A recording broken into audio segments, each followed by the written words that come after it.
Mbajtja e premtimeve është praktike njerëzve të nderuar.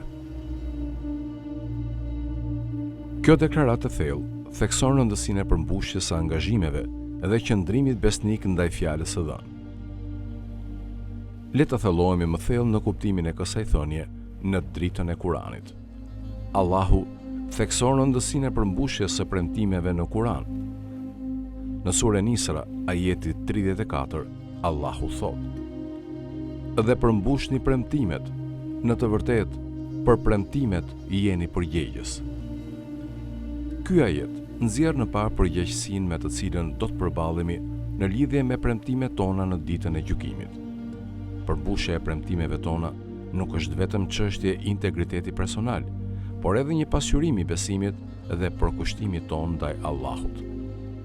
Për më tepër, në surën Maide, ajeti 1, Allahu thotë: "O ju që keni besuar, përmbushni premtimet." Ky ajet thekson detyrimin e besimtarëve për të respektuar marrëveshjet dhe kontratat e tyre. Ai shërben si një përkujtesë se përmbushja e premtimeve nuk është vetëm një detyrë morale, por edhe një detyrim fetar.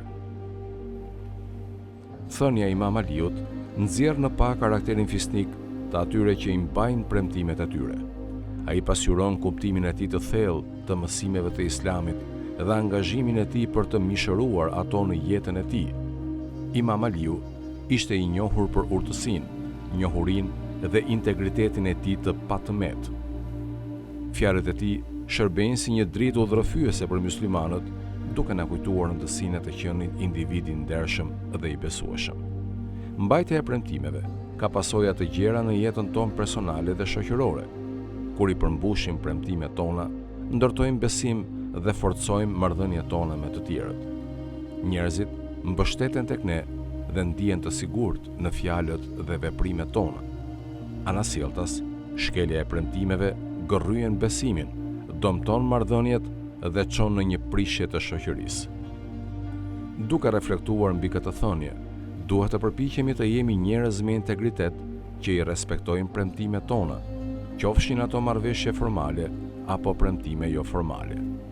Duhet të jemi të kujdesshëm për fjalët që themi dhe premtimet që bëjmë, duke u siguruar që kemi qëllimin dhe aftësinë për t'i përmbushur ato.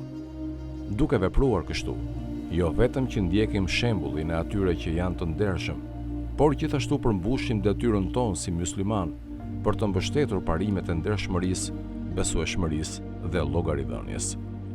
Si përfundim, thënia e Imam Aliut na mëson rëndësinë e mbajtjes së premtimeve. Na kujton se përmbushja e premtimeve tona nuk është vetëm çështje e integriteti personal, por edhe një detyrim fetar. Duke i respektuar premtimet tona, ne ndërtojmë besim, forcojmë marrëdhëniet dhe kontribojmë në një shoqëri harmonike. Allahu na dhën të aftësinë që të jemi njerëz të ndershëm që i mbajnë premtimet e dhëna dhe ndjekin rrugën e të nderuarve.